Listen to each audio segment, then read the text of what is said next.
에베소서 1장입니다. 에베소서 1장 3절에서 14절 말씀입니다. 제가 오늘은 좀 평소보다 천천히 설교하겠습니다. 목소리나 에너지가 아직은 조금 가라앉은 상태라서 조금 천천히 진행하겠습니다. 양해를 부탁드리도록 하겠습니다. 에베소서 1장 3절에서 14절 말씀을 한 절씩 교독하시다가 마지막 한 구절 합독하도록 하시겠습니다. 다 찾으신 줄 믿고 제가 먼저 봉독하겠습니다. 찬송하리로다. 하나님 곧 우리 주 예수 그리스도의 아버지께서 그리스도 안에서 하늘에 속한 모든 신령한 복을 우리에게 주시되 그리스도 안에서 우리로 사랑 안에서 그 앞에 거룩하고 의미 없게 하시려고 그 기쁘신 뜻대로 우리를 예정하사 예수 그리스도로 말미암아 자기의 아들들이 되게 하셨으니 이는 그가 사랑하시는 자 안에서 우리에게 거저 주시는 바 그의 은혜의 영광을 찬송하게 하려는 것이라. 우리는 그리스도 안에서 그의 은혜의 풍성함을 따라 그의 피로 말미암아 속량 곧 죄사함을 받았느니라. 이는 그가 모든 지혜와 총명을 우리에게 넘치게 하사 그 뜻의 비밀을 우리에게 알리신 것이요 그의 기뻐하심을 따라 그리스도 안에서 때가 찬 경륜을 위하여 예정하신 것이니 하늘에 있는 것이나 땅에 있는 것이다. 그리스도 안에서 풍요되게 하려 하심이라. 모든 일을 그의 뜻의 결정대로 일하시는 이의 계획을 따라 우리가 예정을 입어 그 안에서 기업이 되었으니 이는 우리가 그리스도 안에서 전부터 바라던 그의 영광의 찬송이 되게 하려 하심이라. 그 안에서 너희도 진리의 말씀 곧 너희의 구원의 복음을 듣고 그 안에서 또한 믿어 약속의 성령으로 인치심을 받았으니 다 같이요. 이는 우리 기업의 보증이 되사 그 얻으신 것을 속량하시고 그의 영광을 찬송하게 하려 하심이라. 아멘. 오늘 본문 말씀은 제가 개인적으로 그리고 신학적으로 그 다음에 목회적으로도 가장 중요하게 받는 가장 중요하게 마음에 품는 본문 말씀입니다. 성경 전체에서 제가 가장 소중하게 여기는 말씀이거든요. 왜냐하면 에베소서 자체가 사실은 특히 목회자들 또 교회 지도자들에게는 저는 가장 중요한 책 중에 하나라고 생각하거든요. 물론 에베소서를 깊이 있게 이해하기 위해서는 또 바르게 적용하기 위해서는 그 외에 성경의 기초에 해당하는 다른 것들이 먼저 잘 토대가 갖추어져야 합니다. 그 위에서 에베소서가 올라간다면 그 어느 책보다도 가장 중요한 책이라고 할 수 있는데 그 이유는 크게 두 가지로 에베소서는 요약이 되는데 1장에서 3장 전반부, 4장에서 6장 후반부입니다. 전반부는 구원론, 우리가 어떻게 구원을 받았는지에 대한 설명을 하고 그 다음 4장에서 6장으로 가면 교회론이 제시가 됩니다. 그러다 보니까 우리가 어떻게 구원을 받았느냐 정체성하고도 관련이 되는 것이죠. 그리고 우리가 어떻게 구원을 받았고 우리가 누구인가, 우리가 따라서 어떻게 살아야 하는가 와 관련해서 하나님께서 우리를 어떻게 인도하셨는가, 하나님께서 우리를 통하여 또 우리 안에서 어떻게 역사하셨는가를 보여주고 그 다음에 그렇다면 우리가 이제 교회로서 어떻게 살아가야 할 것인가, 그리고 어떻게 사역을 해야 할 것인가, 그리고 마지막은 우리 모두가 알고 있는 대로 에베소서 6장 가보면 영적 전쟁까지 제시가 된단 말이에요. 그래서 우리의 싸움은 혈과 육이 아니라 우리의 싸움은 영적 전쟁이다. 그래서 하나님의 전신갑주를 입어라. 그리고 전신갑주를 입을 뿐만 아니라 모든 것 위에 기도를 통하여 서로 합심하여 나아가야 한다는 것으로 마무리를 하고 있거든요. 그러니까 우리 교회가 해야 할 일이 뭐예요? 그러니까 이런 성경적인 전체를 다 큰 그림을 놓고서 그리고 하나하나를 좀 더 세심하게 관찰하면 관찰할수록 우리 교회가 최우선적으로 해야 할 일은 정말 죄송한 말씀이지만 정치가 아닙니다. 사회 운동이 아니에요. 경제 현상이 아닙니다. 교회는, 하나님의 나라는 이런 것들을 통해서 지금까지 확장된 적이 없습니다.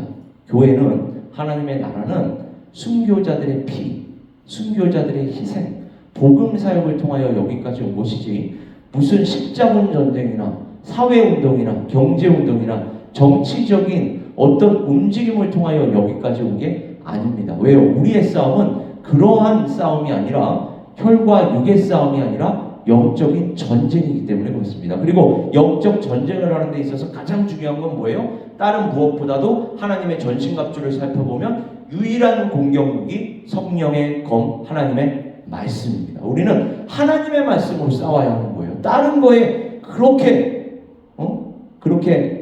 혈기를 내면서도, 그렇게 혈기를 내는 저는 그리스도인들 중에서 예수 그리스도를 위해서 그렇게 혈기 낸 적이 있는가라고 한번 반문을 하고 싶어요. 여러분, 그 혈기를 낼 시간에 예수 그리스도를 위해 혈기를 내야 돼요. 예수 그리스도를 위해서 시간과 에너지와 모든 힘을 쏟아부어야 합니다. 그 시간에 더 말씀을 연구해야 합니다. 왜요? 말씀이 우리의 유일한 공격 무기이기 때문에 그래요. 그리고 말씀으로 연구, 말씀으로 묵상, 그렇게 우리의 말씀을 통한 변화된 인격, 변화된 삶, 변화된 말, 변화된 행동으로 우리가 복음 들고 나아갈 때에 세상 사람들이 우리를 보고 예수 그리스도를 받으면 그들 또한 변화가 되는 것이거든요. 그렇게 하나님의 나라가 확장이 되는 것이지, 무슨 정치운동, 사회운동, 경제운동으로 이 세상에 하나님의 나라가 되는 것이 결단코 아니라는 것입니다. 이건 철저히 하나님의 말씀에 입각한 거예요. 그리고 이것만 한다고 되는 것이 아니라 기도로 함께 도와야 하는 것입니다. 우리가 싸워야 할 것은 바로, 우리 교회가 해야 할 것은 바로 이 복음 증언 사역이에요. 그러니까 이 모든 것들이 다 에베소서에 담겨 있거든요.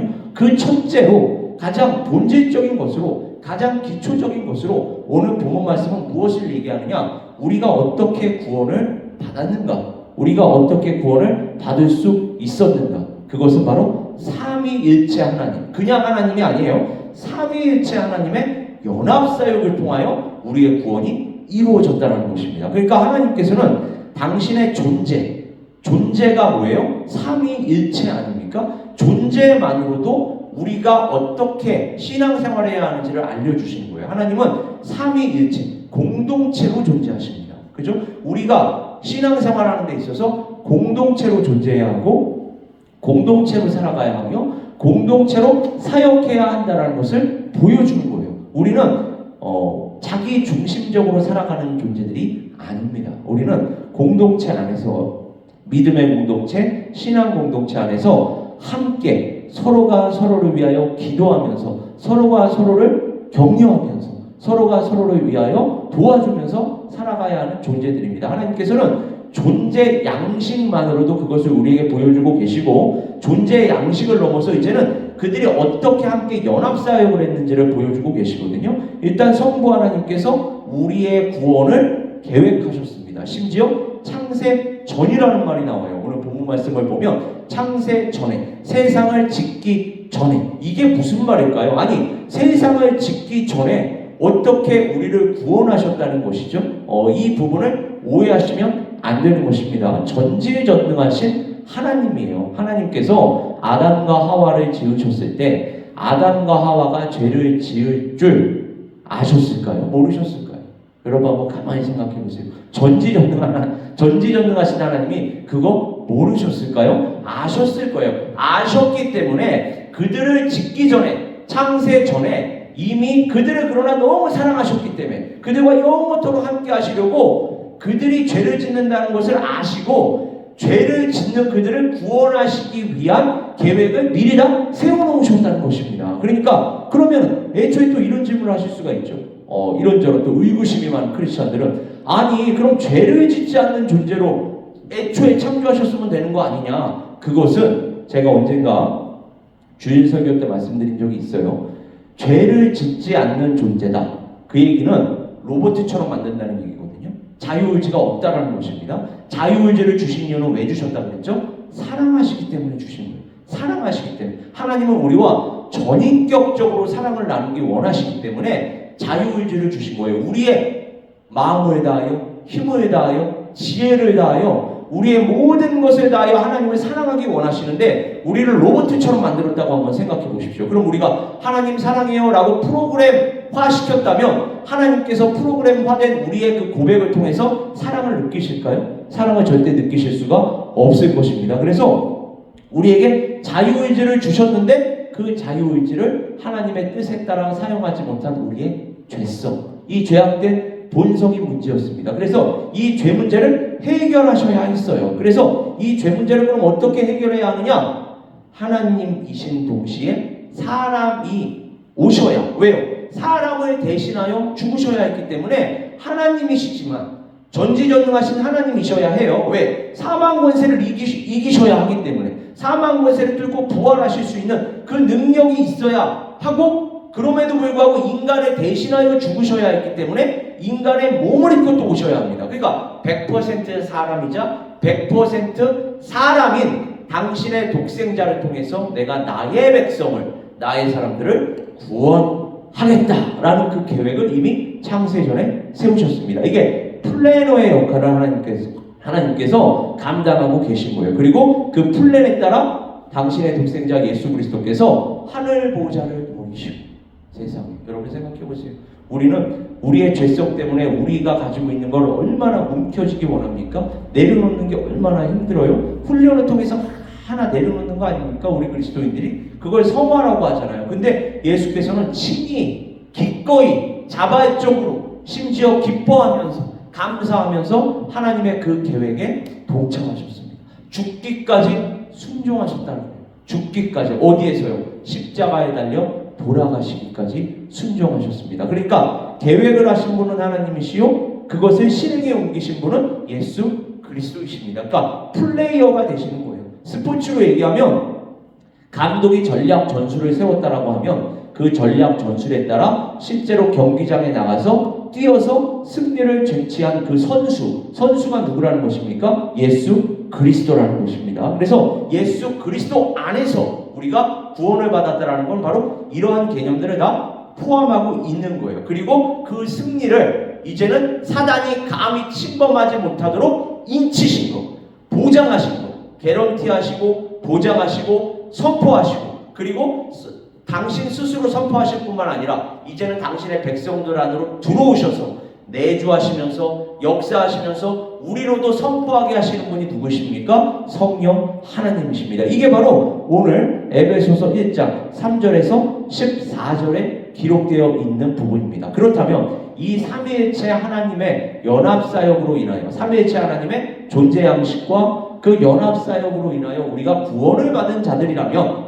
이게 이제 에베소서 2장으로 가면 너희는 원래 그러나 구원받을 수 없는 존재들이야. 너희들은 죄인이야. 근데 오직 하나님의 은혜로 인하여 믿음으로 말미암아 구원을 받았으니 이는 너희 스스로 너희 행위로 자랑치 못하게 하려 함이라. 오직 하나님의 은혜로만, 하나님께서 시작하시고 하나님께서 다 마치신 이 일을 우리가 깨닫고 은혜로 받고 믿음으로 말미암아 하나님께 한 걸음 한 걸음 더 나아가게 하시기 위해서, 그래서 나아가게 된다면 우리는 옆에 있는 형제자매들을 확인하게 되거든요. 그때에 교회라는 공동체 안으로 우리가 들어가게 됩니다. 공동체 안으로 들어가서 한 몸과 또 한 마음 한 뜻 되어 그 예수 그리스도의 몸을 세워나가게 되거든요. 교회를. 그때 하나님께서 은사들을 또 주신다고요. 에베소서 4장에 따르면 은사들을 주시고 그 은사들에 따라 직분이라는 게 생깁니다. 그죠? 그래서 은사에 따른 직분, 그래서 받은 은사대로 청지기 의식을 가지고 각자가 맡은 그 직분을 성실하게 수행하다 보면 하나님께서 합력시켜서 다 선을 이루시게 됩니다. 그런데 그 와중에도 우리는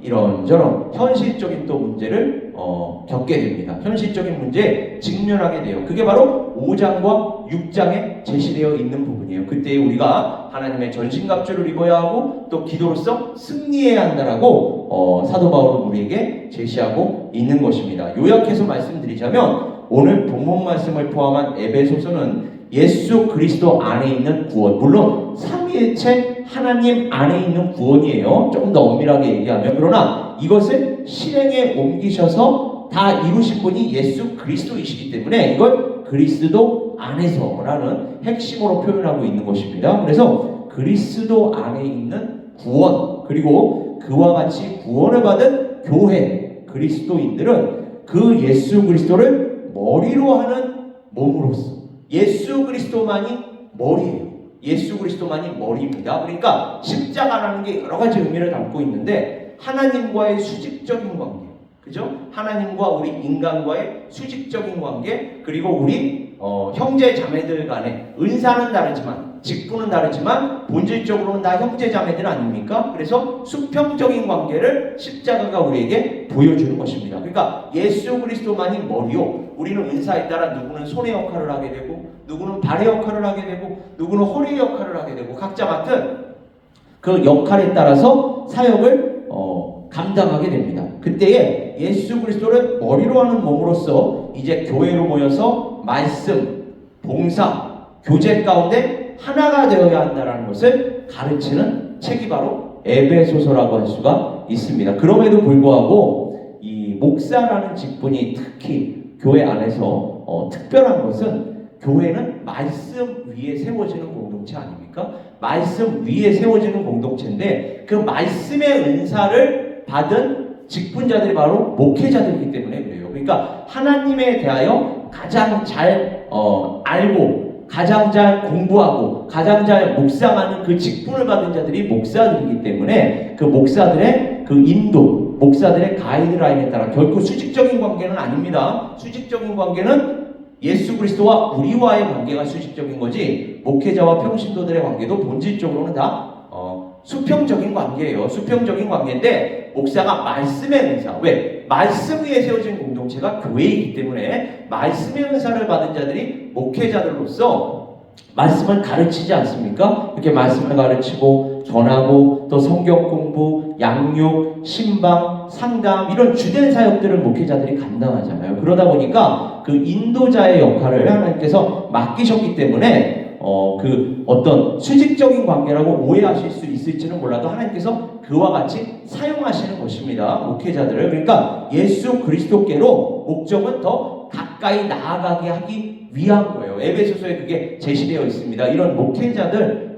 그리고 목사들, 교사들을 주신 데에는 하나님의 사람들로 그 모든 사역들을 감당하는 데 있어서 구비시켜 주시기 위해서, 준비시켜 주시기 위해서, 그러니까 목사들을 통해서 말씀 위에서 성도들이 자라가고 또 성숙되고 양육받고 함께 나아갈 수 있는 그러한 역할을, 그러한 기능을 감당하는 그러한 직분자들이 바로 목회자들이기 때문에 목회자들이 특히 강조가 되는 것입니다. 자, 이것을 바로 오늘 본문 말씀을 시작으로 살펴볼 때 사도 바울은 먼저 아까도 제가 말씀드렸지만 삼위일체, 성부와 성자와 성령이 하나가 되어서 우리를 구원하시는 그 기본 원리를 보여줌으로써 교회와 예수 그리스도를 믿는 그 그리스도인들로 그리스도 안에서 우리를 구원하신 하나님의 은혜의 영광을 찬송하게 합니다. 이게 바로 하나님의 영광이라는 거예요. 그러니까 영광이라는 건 본질적으로 기초적으로 어떻게 먼저 나타나는 것입니까? 우리가 하나님의 구원에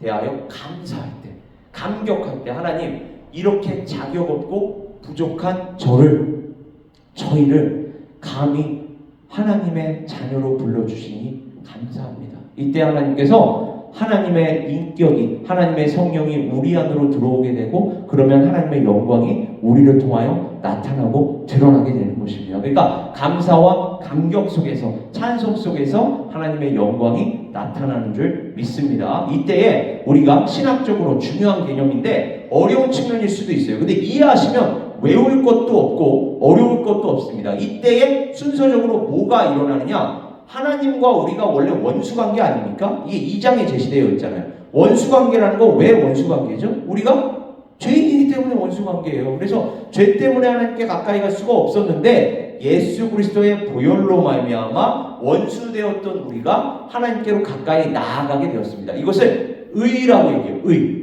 옳은 의라고도 얘기하는데 성경적으로 의라는 건 하나님과의 바른 관계라고 얘기했잖아요. 그러니까 잘못된 관계 속에 있었어요. 우리가. 왜요? 우리 죄 때문에. 그런데 예수 그리스도의 보혈로 바른 관계로 회복이 될 수 있었습니다. 이것을 justification, 칭의라고 얘기합니다. 우리를, 죄인이었던 우리를 의인으로 삼아주셨다. 근데 의인으로만 삼아준 게 아니라 세상에 우리를 하나님의 자녀 삼아주셨다고 하네요. 이거를 어답션, 이렇게 양자된, 우리가 하나님의 아들들이 되는 거예요. 하나님의 딸들이 되는 것입니다. 이게 두 번째 관계예요. 그러니까 의인, 바른 관계가 되고, 바른 관계가 될 뿐만 아니라 하나님의 아들들이 되는 거예요. 하나님의 딸들이 되는 것입니다. 하나님의 자녀들이 되는 거, 얼마나 감격스럽고 감사합니까? 그럼에도 불구하고 제가 늘 영적인 현실과 이 현실적인 실제는 늘 균형적으로 우리가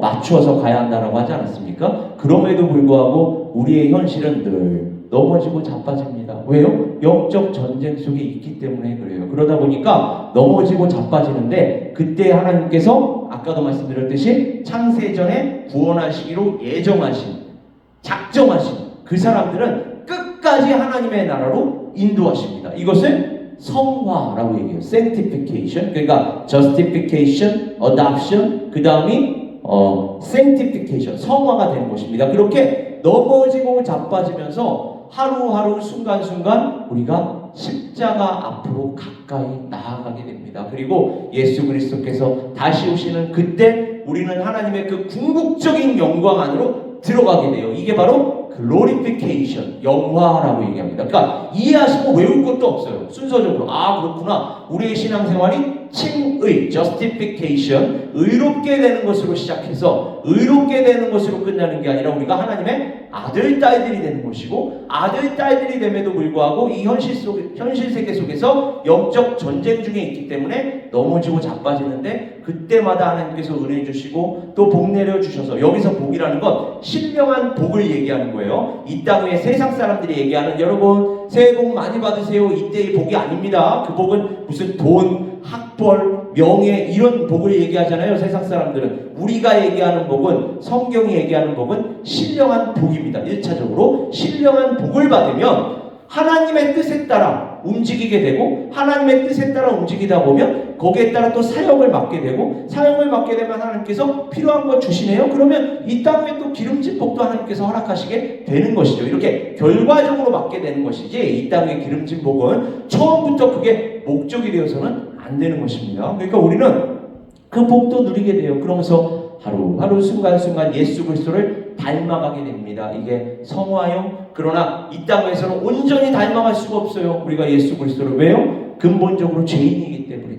의인된 죄인이기 때문에 항상 불완전합니다. 그러나 우리가 완전해질 수 있는 그때가 오나니, 그때가 언제입니까? 예수 그리스도께서 다시 오시는 그때. 그러니까 우리가 찬양할 때 주님 다시 오실 때까지 나는 그 길을 가리라. 그죠? 우리 주일 예배, 얼마 전까지만 해도 주일 예배 끝날 때 항상 이 찬양을 함께 하지 않았습니까? 주님 다시 오실 때까지 나는 이 길을 가리라.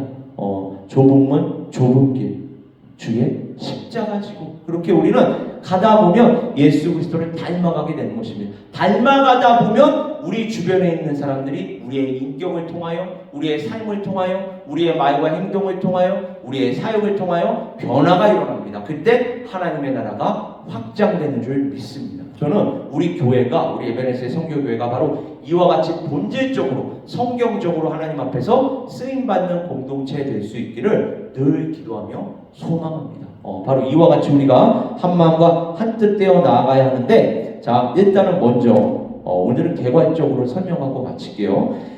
에베소서 1장 3절에서 6절을 가보면 성부 하나님이 먼저 기록이 돼요. 제가 아까도 말씀드렸듯이. 그리고 에베소서 1장 7절에서 12절은 성자 예수 그리스도, 성자 하나님이죠. 그리고 에베소서 1장 13절에서 14절, 오늘 본문 말씀의 마지막 부분은 성령 하나님의 구속사역을 설명합니다. 그리고 이 모든 은혜와 축복이 그리스도 안에서 이루어진다라고 사도 바울은 끊임없이 우리에게 주지시켜주고 있습니다. 그러니까 여러분, 가장 본질적인 이단을 우리가 어떻게 분별할까요? 여호와의 증인 이단 맞나요?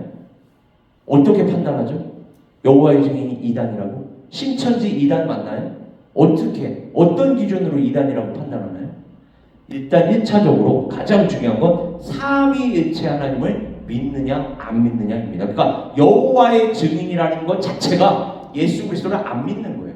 안 믿기 때문에 여호와의 증인이라고 얘기하는 겁니다. 우리는 신약 성경까지 통합적으로 받아들이고 믿는 자들로서 여호와의 증인이기도 하지만 예수 그리스도의 증인인 것이죠. 그러니까 그리스도 안에서라고 자꾸 사도 바울이 얘기하잖아요. 우리는 예수 그리스도의 증인인 것이지 여호와의 증인이 그렇다고 아니라는 게 아니에요. 우리는 여호와의 증인이기도 하고 예수 그리스도의 증인이기도 하고 성령의 증인이기도 해요. 근데 그들은 여호와의 증인이라고만 얘기하니까 이거는 이단이다 이렇게 판단하는 것입니다. 오늘날만 여호와의 증인이 있는 게 아닙니다. 예전부터 아리우스라고 해서 교회사적으로 이런 이단은 늘 존재해 왔어요. 그러니까 예수를 믿지 않습니다. 골로새서 1장에 따르면 모든 피조물 중에 먼저 난 자니 예수 그리스도를 하나님의 아들로 인정하는 게 아니라 피조물로 인정하는 거예요. 그러니까 예수 그리스도의 십자가 사역 또한 인정하지 않는 것입니다. 따라서 이단인 것이죠. 성부, 성자, 성령을 믿지 않기 때문에. 그러니까 그 이단을 판단하는 가장 중요한 기준은 삼위일체 하나님을 믿느냐 안 믿느냐입니다. 그러니까 삼위일체 하나님의 아까 제가 말씀드렸던 존재 형식, 그 다음에 이 연합사역, 우리의 구원을 위한 이 연합사역, 그리고 하나님께서도 이렇게 연합하여서 우리의 구원을 이루시는데 하물며 하나님의 사람들로 구성된 교회가, 그리스도 공동체가 한 마음과 한 뜻되어 연합사역한다는 것은 더 말할 필요도 없지 않겠습니까? 우리는 그 무엇보다도 항상 교회로 모여서 기도할 때 하나님 한 마음과 한 뜻 되게 하여 주시옵소서 라는 기도가 항상 우선시 되어야 할 줄 믿습니다. 예전에 제가 사역 시작하기 전에 청년 시절에 그때 당시에 청년부 담당 목사님께서 제가 그때 당시에도 신학생이었으니까 신학을 공부할 계획을 갖고 이 미국 땅에 온 걸 알고 계셨으니까 저하고 둘이 있을 때 그 청년부 담당 목사님이 우스갯소리로 그런 말씀을 하셨어요. 교회가 싸움질만 안 해도 부흥한다. 이런 우스갯소리를 했거든요. 그만큼 교회 안에서 싸움이 끊임없이 일어나는, 아주 바람잘 없이 일어나는 게 싸움입니다. 교회 안에서. 그러니까 싸움이 일어나지 않으려면 그럼 어떻게 해야 할까요? 기도해야 돼요. 기도해야 돼요. 그리고 말씀 끊임없이 연구하면서 말씀대로 기도해야 하는데, 기도해야 할 첫 번째 기도 제목이 그러니까 뭐인 거예요? 한 마음과 한 뜻 되게 하여 주시옵소서. 한 마음과 한 뜻일 때 싸움이 일어날 리가 없지 않겠습니까? 그러니까 하나님의 은혜로 삼위일체 하나님과 같이 그분이 세 위격을 가지셨지만 한 분 하나님이신 것처럼 우리 또한 수많은 사람들, 수많은 지체들로 이루어져 있지만 한 몸인 것처럼 한 몸 되어 한 마음과 한 뜻 되어 하나님 우리가 하나님의 뜻을 이루게 하여 주시옵소서. 그 중에서도 중심은, 여기까지만 얘기하고 마칠게요. 그 중에서도 중심은, 오늘 그래도 비교적 좀 천천히 얘기하니까 에너지가 더 들어서 좋네요. 6절을 보시면 이를 그가 사랑하시는 자 안에서라고 표현합니다. 사랑하시는 자 안에서란 누구를 얘기할까요? 당연히 예수 그리스도시겠죠. 왜요? 이와 똑같은 언어가 복음서에 기록되어 있는데, 침례 요한을 통해서 침례를 받으시고 물에서 올라오실새 하늘이 열리고 하나님의 성령이 비둘기같이 내려 그 위에 임하실 때 하늘로부터 소리가 있어 말씀하시는 장면, 이는 내 사랑하는 아들이요 내 기뻐하는 자라. 내 기뻐하는 자라. 누구를 얘기하는 겁니까? 예수 그리스도를 얘기합니다. 그러니까 그가 사랑하시는 자라는 건 예수 그리스도를 얘기해요. 따라서 그가 사랑하시는 자 예수 그리스도 안에서 이러한 모든 것들, 조금 더 구체적으로 말씀드리자면 하나님의 사랑이 구체적이고도 현실적이고도 궁극적으로 발현이 되었고 또 다 이루어진 줄 믿습니다. 그래서 예수 그리스도를 하나님의 사랑 그 자체라고 이야기하는 것입니다. 이와 같이 교회 또 그리스도인들은 예수 그리스도라는 하나님의 사랑 안에서 구원받은 것이라고 오늘 본문 말씀은 우리에게 말씀해주고 있습니다. 그리고 이것이 바로 하늘에 속한 모든 신령한 복이라고 나와 있어요. 이게 복인 줄 믿습니다. 그러니까 제가 늘 얘기하지만 성경이 얘기하는, 성경에서 제시되는 용어를 국어사전이나 영어사전에서 찾으시면 안 된다고 말씀드렸어요. 성경에서 나와 있는 말은 성경에서 찾아야 합니다. 그 정의를. 그게 성경은 성경으로 해석한다라는 성경 해석학적인 대원칙이라는 게 있어요. 그러니까 성경에 나와 있는 핵심 용어는 성경에서 찾아 해석한다. 그러니까 성경에서 기록되어 있는 복이라는 건 새해 복 많이 받으세요 얘기하는 그 복이 아니라는 것입니다. 이 복은 하늘에 속한 모든 신령한 복이에요. 그러니까 우리가 전도할 때, 이게 오늘의 마지막 포인트인데, 예전에 우리 노방전도하던 그 시절 1세대 목사님들이 그 사역하던 그 시절에는 예수 믿고 복 받으세요, 이게 하나의 표어였습니다. 예수 믿고 복 받으세요. 그래서 예수 믿고 복 받으세요 라고 전도하면 그들이 교회에 와서 초콜릿도 받고 사탕도 받고 또 교회에서 주는 음식도 받고 그랬어요. 그래서 예수를 믿으면 이렇게 우리에게 뭔가 좋은 것이 나누어지는구나 라고 얘기했는데, 본질적으로 보면 우리는 어떻게 예수를 전해야 합니까? 예수가 복입니다로 전해야 돼요. 예수 믿고 복 받으세요가 아니라 예수 자체가 복인 줄 믿습니다. 예수 안에 모든 신령한 복이 다 포함되어 있기 때문에 그렇습니다. 그러니까 우리는 복이 무엇인지 벌써 그 세상 사람들과 다르게 정의하는 것으로부터 시작해야 돼요. 그리고 이와 같은 의미에서의 복을 추구해야 하는 줄 믿습니다. 그래야만 또 기복신앙이나 번영신앙 쪽으로 빠지지 않을 수가 있어요. 하나님께서 그렇다고 해서 우리에게 부어주시는 물질, 우리에게 부어주시는 어떤 육적인 것들이 복이 아니라는 말이 아닙니다. 제 말을 또 오해하시면 안 돼요. 그것도 복의 수단일 수 있어요. 근데 그게 다가 아니라는 거예요. 어떠한 방식으로 하나님께서 우리에게 물질을 허락하셨느냐, 어떠한 방식으로 우리에게 육적인 것을 허락하셨느냐에 따라 그게 복이 될 수도 있고요, 그게 재앙이 될 수도 있다는 것입니다. 여기서 중요한 건 그 복이 예수 그리스도 안에 있는 복이냐, 예수 그리스도 밖에 있는 복이냐라는 거예요. 그러니까 우리는 항상 모든 것을 예수 그리스도 안에서 받아야 하고 누려야 할 뿐만 아니라 나누어야 할 줄 믿습니다. 그렇다면 이 복을 어떻게 나누어야 하는지 다음 시간에 함께 나누도록 하고, 오늘은 그 예수 그리스도 다시 한번 상기하시면서 그 예수 그리스도 안에서 우리가 하루하루 순간순간 어떻게 살아가야 할 것인가, 말씀으로 기도로 하나님 아버지 하루하루 순간순간 승리하기 원합니다. 그리고 우리 개인적으로 승리할 뿐만 아니라 교회가, 공동체가 승리하게 하여 주시고, 그리고 승리하게 하신 그 말씀, 그 기도 가운데에 복음사역, 증언사역 온전히 감당하게 하여 주시옵소서. 그리고 교회적으로도 늘 한마음과 한뜻되게 하여 주시옵소서. 이러한 기도 제목으로 하나님 앞에서 늘 이 진짜 축복 받아야 할 줄 믿습니다. 우리 에베레스트 선교교회가 바로 이와 같은 공동체 될 수 있기를 이 시간 다시 한번 주님의 이름으로 축원합니다. 우리 시간 함께 기도하겠습니다. 아버지 하나님,